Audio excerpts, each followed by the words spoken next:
Þá erum við byrjaðir í upptöku á æfingadæmum frá 14.1 og hvað er rafsegull? Jú, það er segull sem að við getum magnað upp segulmagnið með rafstraumi. Þá setjum við spólu utan einhvern kjarna og sendum straum í gegnum spóluna eins og til dæmis í pólhjóli á rafala og getum þannig ákveðið segulmagnið sem að kemur frá pólum, segulpólum og upp að ákveðinni mettun, segulmettun í járninu. Og rafsegull er rauninni vindingur utan oftast er nú járnkjarni utan einhvers konar kjarna. Auðvitað eru til loftspólur, það er líka rauninni rafsegull, en algengustu rafseglarnir eru með einhverju góðri segulleiðinni í kjarnanum, til dæmis ferrit eða deigujárni, eins og til dæmis í segulrófum. Segulrófar eru gott dæmi rafsegul. Það eru spólur sem að segulmagna kjarna og breyta stöðu á snertum. Finna póla og teikna stefnu segulkraftins straums. Við skulum athuga það hvort við getum teikna hérna inn á. Það virðist vera í lagi. Hérna var plúspól, bara rétt að renna þetta. Ég veit að þið eru búin að svara þessu og bara aðeins að renna yfir svörin í þessu. Skilgreindur straumur fer hérna inn og við tökum utanum spóluna sem sagt með hægri hendinni og sjáum hérna er straumurinn skilgreindir frá pluss til mínus og tökum hendina, hægri hendi utanum með þessa spólu, þannig að fingurnir koma hérna yfir á ofanverðu og þá vísar þumalfingurinn á norðurpólinn hérna og þá er suðurpólinn hérna og stefna segulkraftins straumsins er þá hérna út frá norðurpólum gegnum loftið og inn í suðurskautið á rafseglunum og fer í gegnum kjarnan og endar við norðurskautið, eða við segjum að við byrjuðum þar leiðina, en þetta er lokuð hringrás segulkraftinu straumsins og hann fer í þessa átt hérna sem við getum merkt inn á og þetta fer í allan hringin í kringum í þrívítinni í kringum þessa spólu, þennan rafsegul. Það kemur hérna út líka og þessa leið hér og hérna í gegn. Svo að við erum búin að merkja þetta inn og síðan hérna ef að teikna næst í 14.3 teikna segulkraftinu, stefnið þeirra umhverfis leiðarana og þá notum við sem sagt hægri hendana líka. Við notum þumalfingurinn sem að sýnir þá straumstefnuna hérna vinstra megin inn í blaðið og þá sýna hinir fingurnir í hvað átt segulkraftlinu að fara. Þá fara þessar segulkraftlinur hérna í þessa átt til hægri, segjum við kannski hérna og svo hérna. Bara þennan hring. Og svo kemur út úr myndinni að leiðarannum sem er hérna til hægri. Það er punkturinn, hann vísar í áttina út úr blaðinu og þá fara segulkraftinu akkurat öfugt þessa leið hér. Þetta er komið hjá okkur. Þá þarf ég bara að bakka út úr þessum teikningum og halda áfram hérna. Já, þetta var við gætum, já þetta er önnur mynd, við skulum sjá. Já, þetta voru svörin þarna sem ég var að teikna og síðan í 14.4 hvers vegna hefur spóla með járnkarna sterkari segulkraftinu straum en loftspóla með sama vindingafjölda og sama straum? Jú, hún hefur sterkari segulkraftinu straum vegna þess að segulleiðnin í járninu er miklu betri. Segulleiðnin, alltaf er. Hvaða þættir ákvarða sviðstyrk í rafsegli á ákveðinni stærð og við erum með einhverja formúlu hérna Sviðstyrk í rafsegli. Við vorum með í bókinni, það er spurning hvort ég finn.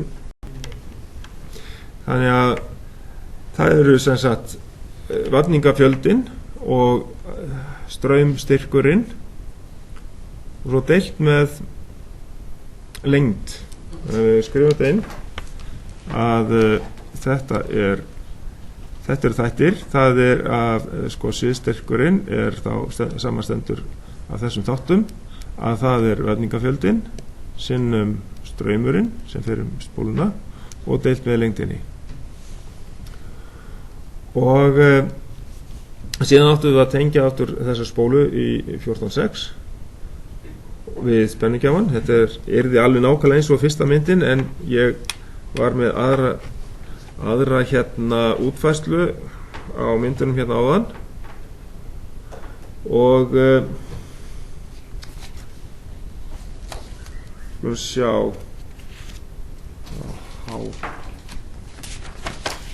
vorum við með einhverja einingu á þessu.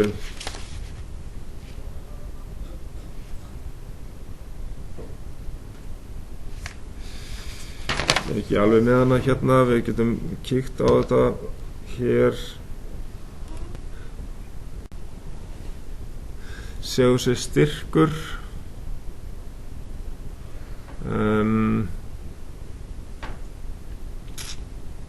hvað háið einingin er voltsekundur á fermeter. Já, það er kannski ekki nauðsynlegt að taka það fram, en það er skemmtilegra. Og ég var með mynd varðandi þessa tengingu, en þá sjáum við það er öðruvísi undið og þá breyttist póluninn. Þá kemur straumurinn ofanfrá og þá verður norðurpóllinn að hægri megin og suðurpóllinn vinstra megin. En þetta er náttúrulega spurningum að þið teiknið þetta bara öðru upp. Hvað segirðu?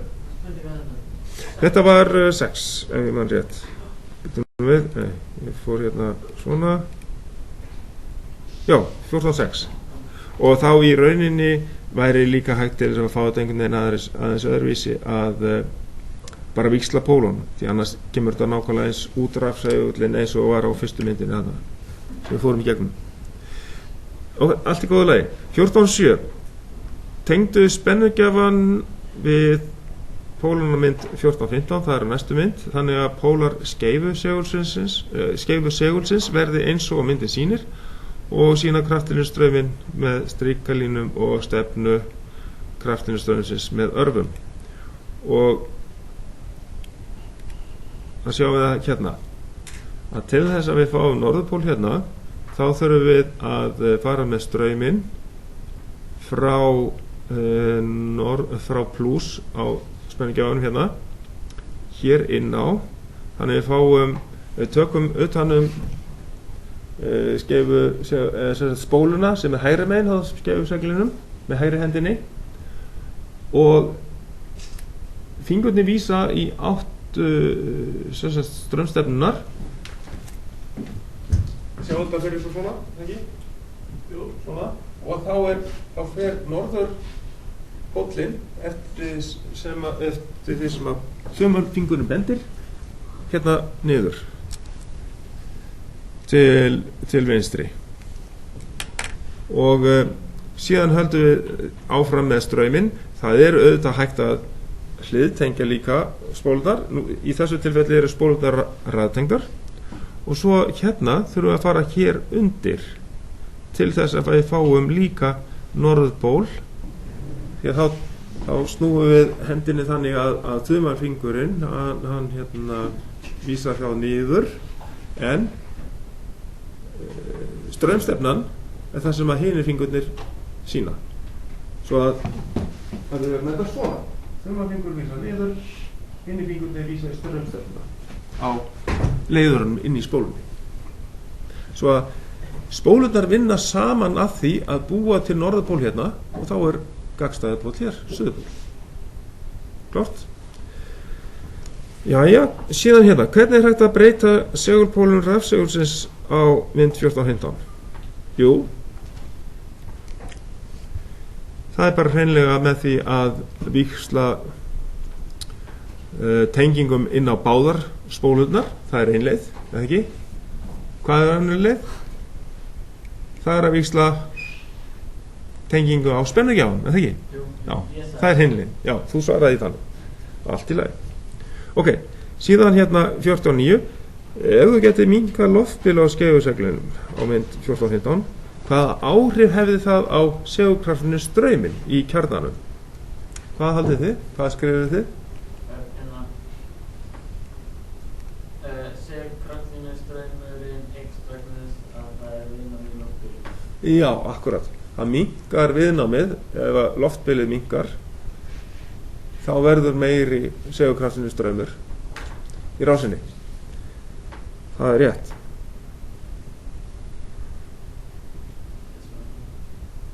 Þannig að segulkraftinu straumurinn í kjarnanum eykst ef við minkum loftbilið. Þannig að þess vegna er reynt í rafvélum að hafa loftbilið sem minnst. Þess vegna eru kúlulegur, þær eru mikilvægar til þess að það sé sem hægt að hafa sem minnst loftbil. Nú, síðan erum við komin hérna í 14.10. Við ætlum að reikna út hérna kraftlínu straum í þessu dæmi, þar sem að vindingafjöldi spóla á þessari mynd hérna er á 14.15 er 750 vindingar og straumurinn er 1 amper. Lengd kjarnans er 12 cm og lengd loftbilsins er 5 mm og segulleiðinni járnsins μ er 10 sinnum 10 í mínus 3 veldi. Weber á milliampere volt vindinga eða eitthvað, já, vindinga held ég. Og þverflatamál kjarnans er 5 fercentimetrar og við höfum að reikna kraftlínustrauminn. Og við skulum sjá, þetta er sem sagt er málið. Við þurfum að setja þetta upp svona að við höfum að reikna út viðnámið í járninu annars vegar og segul viðnámið í járninu og segul viðnámið í loftinu og síðan að reikna út segulkraftinu strauminn. Lengdin, hún er hérna 0,12, þetta er í metrum og síðan setjum við þetta upp svona og hérna flatamálið hérna æð, það er 5 sinnum 10 í mínus 4 veldi. Hvað er þetta? R, já. R, þetta er viðnámið, þetta er segulviðnámið. Það finna segulviðnámið í járninu. Já, ég þarf að deila því í heildina hérna, RS hérna, R segulviðnám.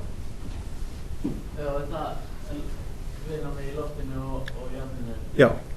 Já, samtalsviðnámið í loftinu, loftbilinu og í járnkjarnanum til þess að finna segulkraftinu strauminn í heild. Og þá var það straumurinn, hann var 1 amper og vafningafjöldun var hérna 750 vafningar. Og hér hefur við sem sagt segulleiðinni lofts μ fyrir loft er hérna 1,25 sinnum 10 í mínus 7 veldi og síðan sinnum sama þverflatamál æð og hérna var lengdin á loftinu í metrum. Og þetta er sem sagt á lausnin eins og hún er í bókinni eða niðurstaðan. Og þá er það 11 þá eigum við að nota hérna þessa mynd og teikna og útskýra með samleggingu segulkraftlína hvernig og hvers vegna leiðir hreyfist. Hérna erum við að tala um mótoráhrif. Þetta er á blaðsíðu, þetta er hérna seinni hlutinn af spurningunum. Þið hefði kannski ekki verið búin að átta ykkur á þessu, hver þetta var? Jú, já. Já, 14.25. í bókinni. Þú varst búin að fara lengra en bara þessa fyrstu spurningu?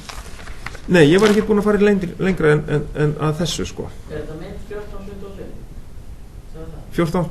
14.33. Þetta er blaðsíða 14.25. Já, seinni hlutin. Já, seinni hlutin. Og ég hef reynt að teikna þetta upp til dæmis svona, sem sagt, það er svolítið leiðilegt að þetta var sett upp á róðstrekka blað, en ég verið bara að reyna að sjá í gegnum þetta að hér er sem sagt norðurpóllinn og á, já, má segja á skeifusegli kannski sem er með, eða rafsegli einhverjum, og suðurpóllinn hérna hægra megin. Þannig að ef þið teiknið inn á þessa mynd eða teiknið mynd sem sagt í bókina eða inn á blað hjá okkur, og þá þurfum við að ákveða hvora megin, af því að það er ekki sett inn á hérna, hvora megin norðurpóllinn er og suðurpóllinn, eða þið hefur kannski ekkert áttað ykkur á því hvernig þetta áttað að teikna þetta. En ég hjálpa ykkur með þetta, sem sagt að norðurpóllinn getur verið hérna vinstra megin og suðurpóllinn hægra megin, og þið munið eftir því að segulkraftinur það færir gegnum loftið frá norðurpól til suðurpóls.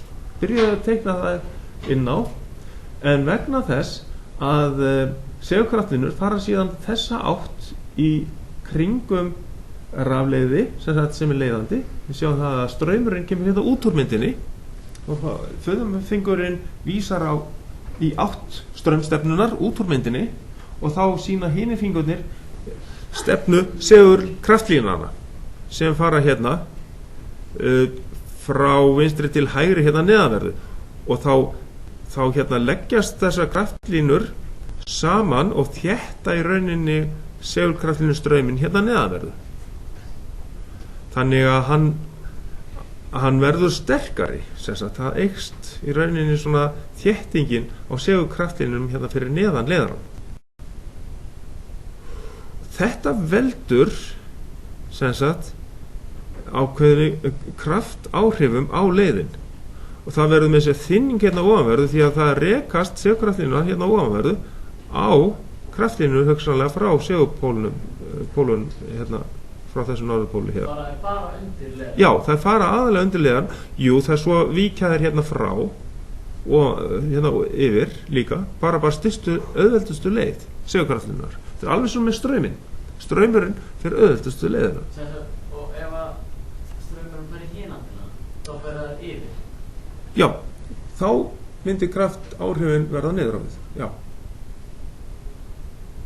Þannig að þetta er sem sagt kraft áhrif á leiðara sem er straumhafandi, sem sagt það fer straumur í gegnum leiðarann inn í segulsviði. Þetta er grundvallaratriði varðandi mótora, einhverja hreyfingu. Hreyfiafl tilkomið vegna rafstraums í segulsviði. Þannig að þið teiknið þetta upp inn á, risið þetta bara smá örlítið inn á hérna, myndina í bókinni, eða teiknið þetta á annan stað.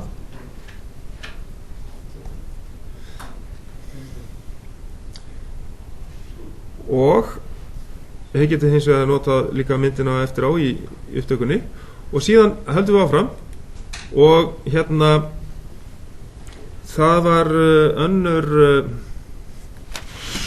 já, það er komið hérna regla sko, hvernig er hægt að finna hreyfistefnuna með vinstri handarreglunni, sem sagt mótorreglunni, og maður á að halda hérna vinstri hendinni þannig að það koma segulkraftlínur inn í lófan, og við höfum að sýna sem sagt þá straumstefnuna með hinum fingurunum, og það var út úr myndinni, og hreyfingin er þá upp af við, þá er það þumalfingurinn sem sýnir kraftin, eða sýnir hreyfinguna, í hvað að átt leiðirinn myndi þá hreyfast út frá sem sagt kraftinum. Ef við skoðum þessa mynd hérna og setjum hendina hérna inn í sviði, þá er það þannig að segulkraftinnar koma inn í lófan frá norðurpólnum, þannig hérna megin, inn í lófan. Straumurinn er hérna út úr myndinni, það eru hinir fingurnir, og þá sýnir þumalfingurinn kraftinn upp. Þetta passar, ha? Þetta er vinstri hendi, ekki hægri hendi. Já, Þetta er vinstri handa regla mótors. Ok, Hvað heita þessi sem að fara á þangað? Er það kraftur? það er segulkraftinur. Já. Segulkraftinur fara frá norður til suðurs í gegnum loftið.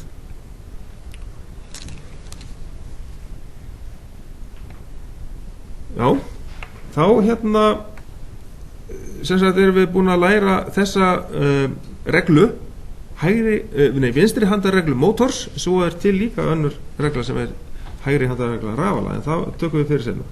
En þetta er sem sagt vinstri handa regla mótors eða mótorregla. Og svo er bara spurt hérna í C-lið í þessari spurningu hérna: hvernig breytist krafturinn á leiðin ef þú eykur strauminn leiðin?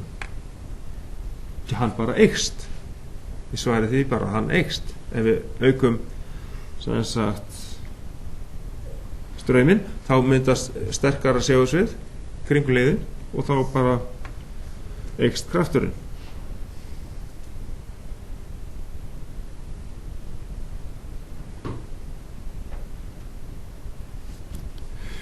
Og síðan er að hvaða atriði hefur áhrif á stærð kraftsins. Já, það er náttúrulega straumstyrkurinn og náttúrulega segulkrafturinn á segulpólunum. Við getum séð það kannski einhver staðar líka með einhverju formúlu, en síðan hérna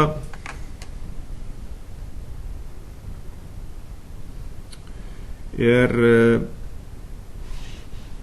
áfram hérna spurt: hvað er rafmótor? Reynda að skilgreina það í nokkrum orðum.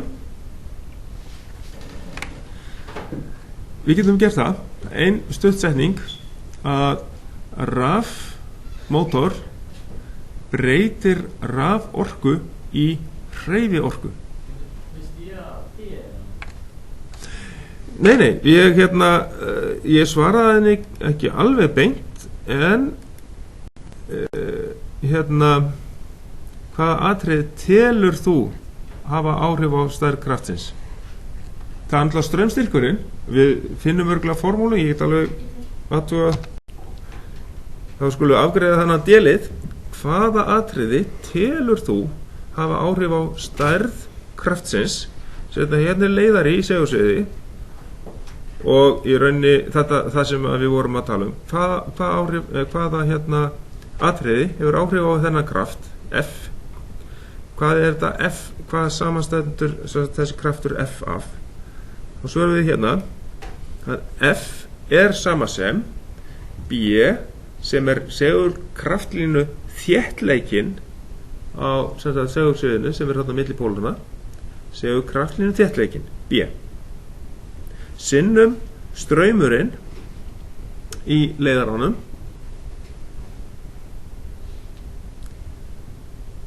í amperum sinnum lengd leiðisins í segulsviðinu. Notar maður í amperin líka til að reikna á kraftlínu þéttleika? Já, í rafsegli.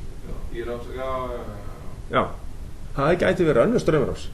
Lengd leiðist í Lengd leiðisins í segulsviðinu.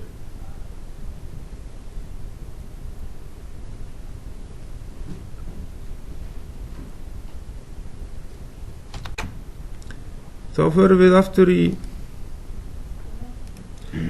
þegar við búum með délíðin, þá er það næsta mál að það var að svara þessu aftur, betur kannski. Hvað er rafmótor? Og við höfum að reyna að skilgreina það í nokkrum orðum. Er þess að myndir eitthvað annars spurning eða hvað? 14.12. Þess að spurning annað fyrir neðan? Þessa hérna? Já, það er vísað í þessar myndir úr næstu spurningu. Já, ok. Já. Þetta tengist ekki beint akkurat 14.12 spurningunni. En það segir einhvers staðar í sennilega bók 1 eða 2 að rafmótor er tæki sem breytir rafafli í hreyfiafl. Ég sagt það. Já. Og þar er spurt í 14.13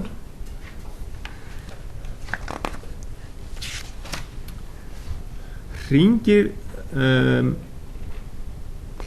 við köllum hringin á milli póla á mynd 1434, það er þessi mynd hérna 1434, þessi hringur hérna, við köllum hann snúð mótorsins, það sem er snýst, svona köllum hann snúð.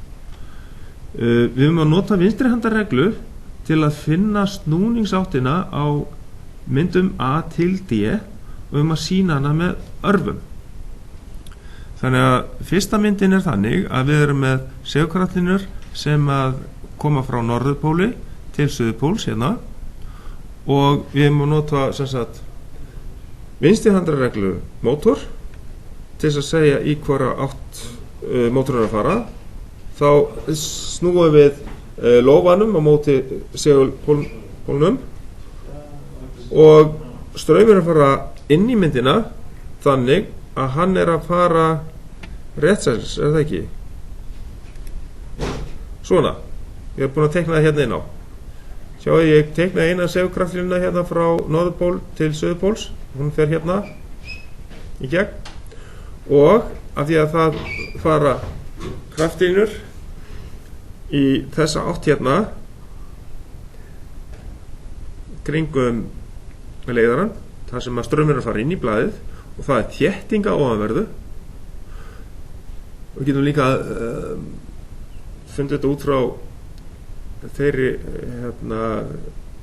staðreind, og þá hérna leitast leiðirinn við að fá kraft sem sagt, og hann færist hérna niður, þannig að snúningsáttin er í þessa átt hérna sem sagt, með úrvísi, eða við getum kallað það rétt sælis. Þið sjáum örina hérna niður. Sammála? Já, en skiptir ekki máli hvað er það?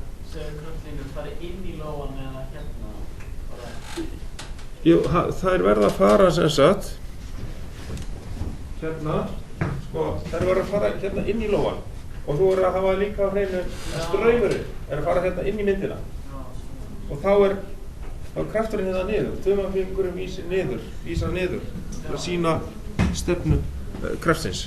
Já.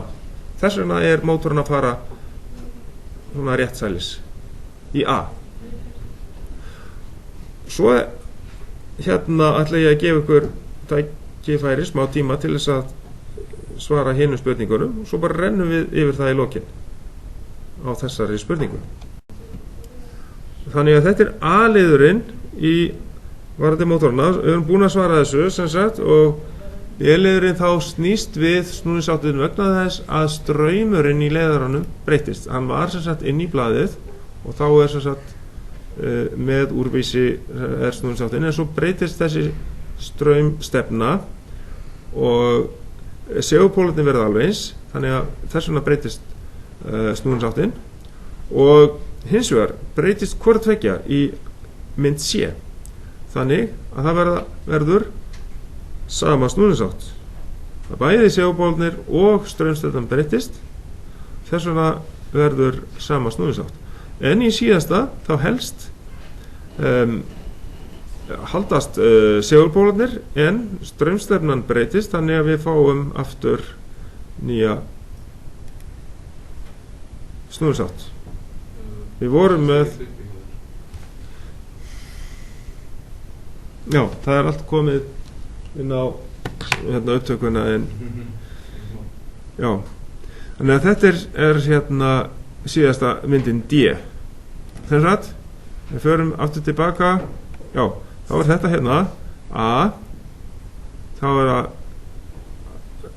hægri snúningsátt eða með úrvísi, síðan breytist straumstefnan móti úrvísi, svo kemur C, þá er sama snúningsátt, hvort tveggja breytist, og D, þá breytist snúningsháttin vegna þess að straumstefnan í leiðinum breytist.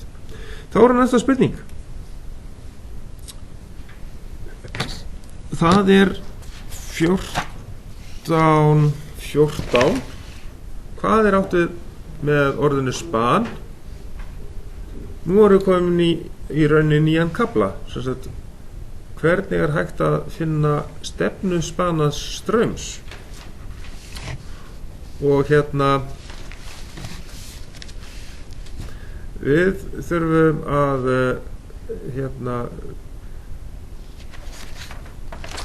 það er hægt að finna það með hægri handar reglu rafala. Við getum gert það til dæmis, og orðið span, þá erum við að tala um það að við getum framleitt straum, rafstraum, og framkalla þess að það rafspennu og rafstraum með því að spana upp straum í leiðara, til dæmis í segulsviði, og við finnum stefnu spana straums til dæmis með hægri handar reglu rafala. Nefndu 3 aðferðir til þess að fá fram span. Við getum sagt að með því að hreyfa leiði í segulsviði eins og í jafnstraums rafala, við getum hreyft segul framhjá leiðara, það er eins og í rafstraums rafala, það er aðferð 2, og það er vera með leiði í breytilegu segulsviði eins og í spenni, og þá erum við með riðspennu. Það er 3. aðferðin. Það eru þessar 3 aðferðir, og við erum með þessa aðferðir einhvern staðar á fleiri glærum, en ég ætla það er talið örugglega upp hérna í bókinni. Ef við að finna það, hvert er talið upp? Skulum svara spurningunni fyrst hvað er átt við orðinu span. Það er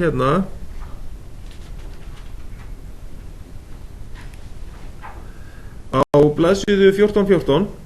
Það er neðarlega þar sem straumfara leiði flyst til í segulsviði. Skulum sjá, hérna er það: þegar hlutur leiðir sker segulkraftinur. Hvað stendur það hérna? Er þetta ekki hérna? Já, hérna. Þegar hlutur leiðir sker segulkraftinur, spanast spenna í hlutnum, leiðinum. Stefna straumsins sem spanaða spennan orsakar myndar kraft sem vinnur gegn hreyfingunni á móti sinni eigin orsak. Þetta er skilgreiningin á spani. Ok? Ég get bara þá skrifa þetta betur niður, eða bara merkt þetta við hvar þið finnið nákvæmlega skilgreininguna á spani á blaðsíðu 14. Og síðan eru þessar 3 aðferðir sem ég taldi upp áðan. Það var aðferð 1. Segulsviðið stendur kyrrt og leiðirinn er hreyfður í segulsviðinu. Það er jafnstraums rafali. Aðferð 2. Leiðarnir standa kyrrir og segulsviðið hreyfist. Og það er rafstraums rafalum. Og í síðasta lagi, aðferð 3. Það er spennir sem sagt. Þar er það 2. Já, og við hreyfum, hérna er 3.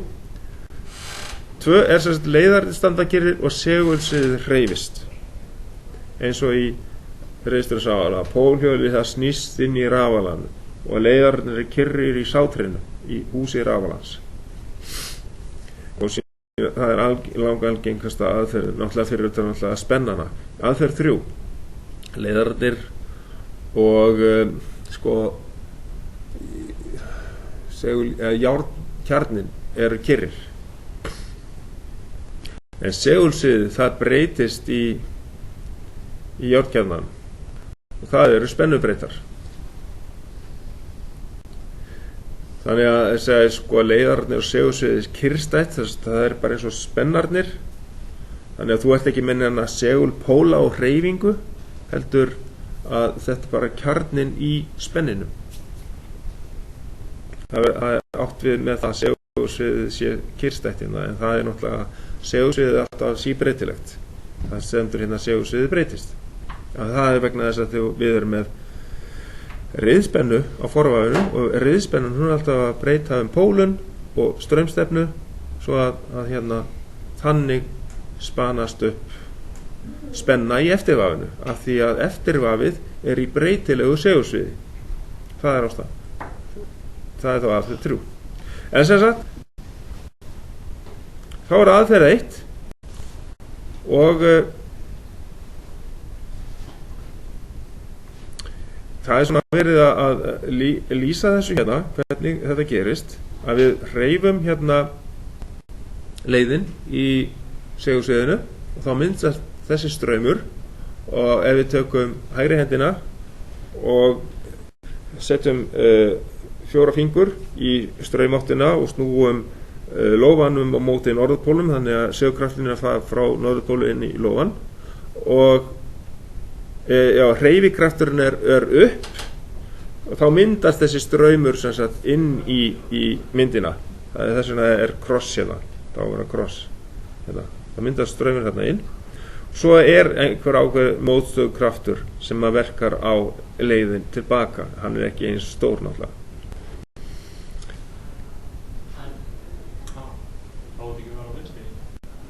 Nei, þetta er hægri handar regla rafala. Sko, að nú erum við komin með sko hérna þessa spytum við það er ennþá meiri hérna útskýringir. Hvað er þetta? Jú, ég visti bara myndinni, hún er blaðsíðu 14-16. Ég komin upp í 14-20 hérna. Já.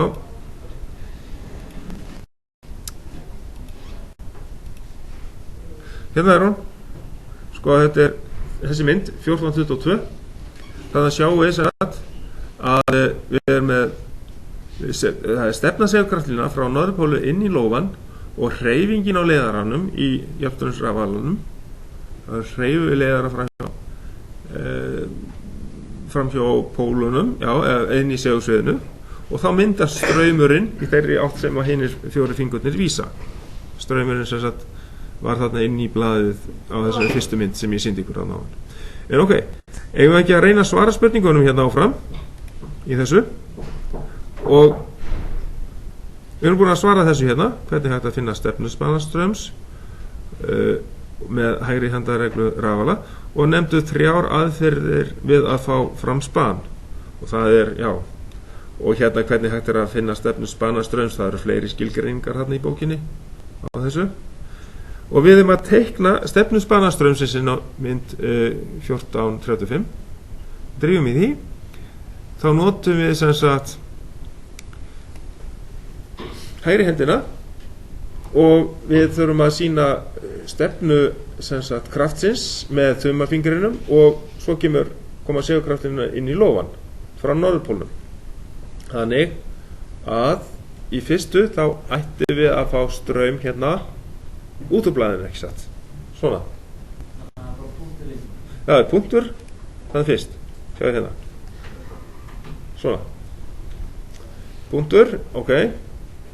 Og síðan hinn myndin, þar sem að stefnan er upp, þá hlýtur straumurinn að vera að fara inn.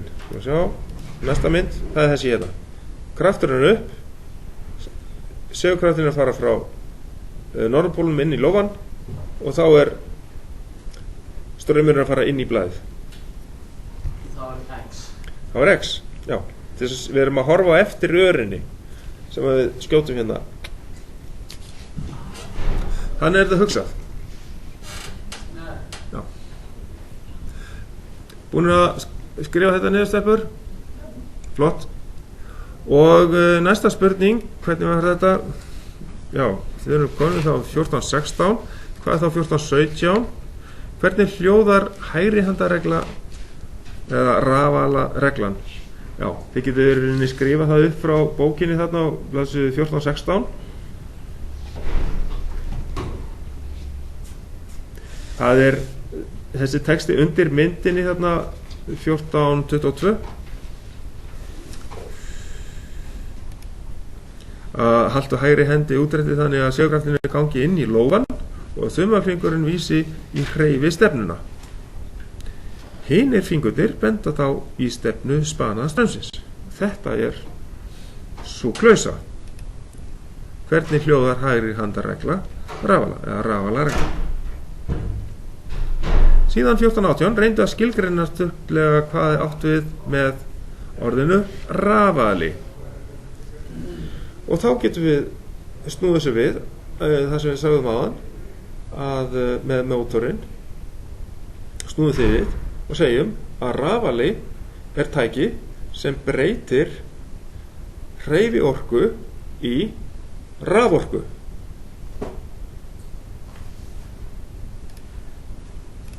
Skrifuðu það ekki með þetta þá? Já, en öfugt. Tæki sem að breytir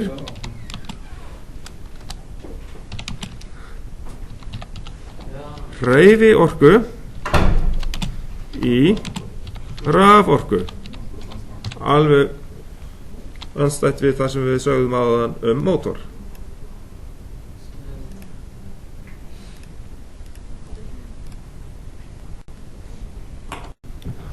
Og hér eigum við að teikna stefnu spanaðs straumsins inn á myndina, en hér þurfum við að hérna smá villa í bókinni eða búið að leiðrétta hana hjá ykkur. Það ætti ekki vera neitt inn í leiðaranum hérna. Það ekkert inn í leiðaranum hjá ykkur. Það gott. Því hérna var bókin, hún var með þessum hérna punkti, að bara copy-paste villa. En sem sagt, rétt svar þá að það straumurinn á að fara þarna inn vegna þess að við þurfum að hafa breytta hægri handareglu vegna þess að þetta riðstraumsrafali og við erum að hreyfa segulsviðið fram hjá leiðarann. Þannig við þurfum að hugsa okkur það, ok, á þessu augnablikki segullinn kyrr þarna og húsið kannski að snúast á móti. Ef við erum að hugsa hérna að leiðirinn, hann að hreyfast á móti þeim sem að segullinn ætti að hreyfast. Það hérna að fara upp og segulkrafturinn að fara inn í lóan frá norðurpólnum þannig að straumurinn hlýtur að fara inn í blaðið. Þannig að það X, straumurinn inn í blaðið. Þetta svo kallað breytta hægri handaregla vegna þess að nú erum við ekki með leiðarann á fleygiferð, heldur við erum með segullinn að fara fram hjá leiðinum, skilji. Þetta bara afstaða. Hvorum megin eða frá hvorum staðnum erum við að horfa á þetta. Ok, við þurfum ekki að dvelja lengur við þetta, en þannig hvað? Á þetta að vera X í stafnum. Já. Ég bara að segja með þetta græti. Við erum bara rétt að byrja. Næsta. Það 10 mínútur eftir.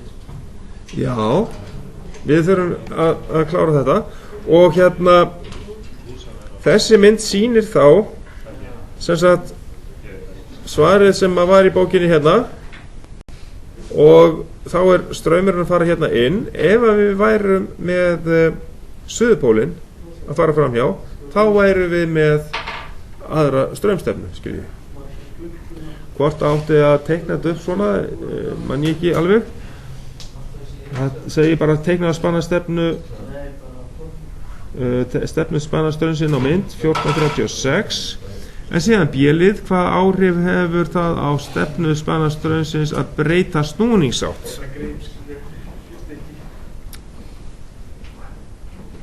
Já, þá myndum við náttúrulega, þá myndi hérna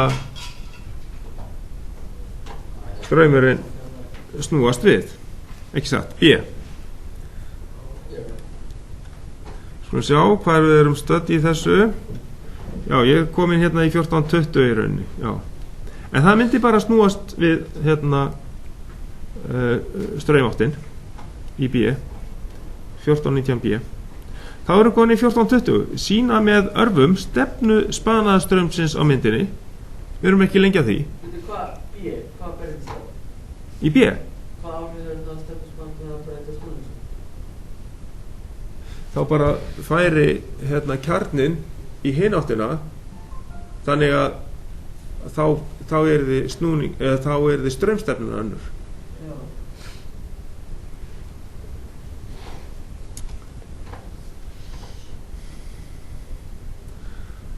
Og í þarna A þá notum við hægri handarreglu rafaða og sjáum að segulkrafturinn fer að fara inn í lófan og hreyfistefnan er gefin. Punktur. Þá er punktur í A. Hvað kemur svo í B þegar við snúum við snúningsáttinni? X. Já, X. Og þarna ertu búin að svara spurningunni sem við spurtum í 14.19b. Hvað áhrif hefur það á stefnu spanastraums að breyta snúningsátt? Hann snýst við. Ok. Og þá er það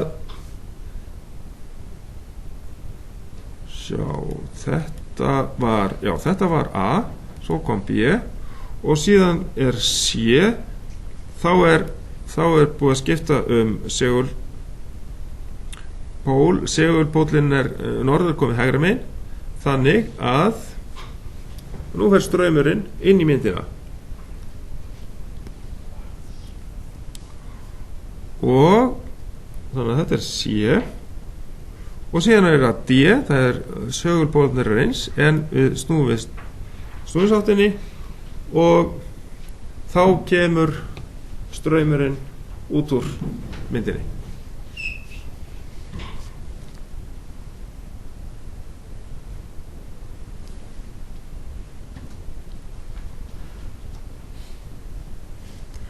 Og í B-liðinum hérna í 14.20b þá hefur að bera saman myndir A til D og það er spurt hvað er það hægt að gera til að umpóla spennu eða breyta straumstefnu í rafala. Og það er þá tveir möguleikar eða ekki. Annar möguleikin er að snúa við snúningsáttinni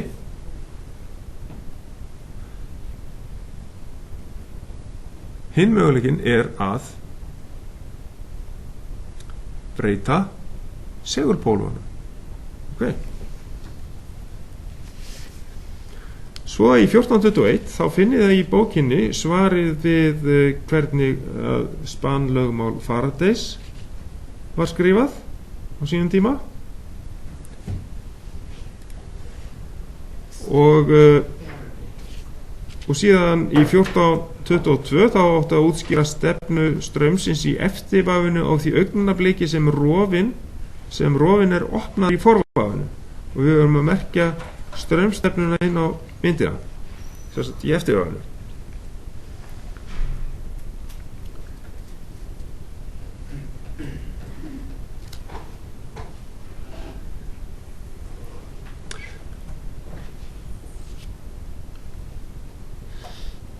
Sko, þetta er spennir.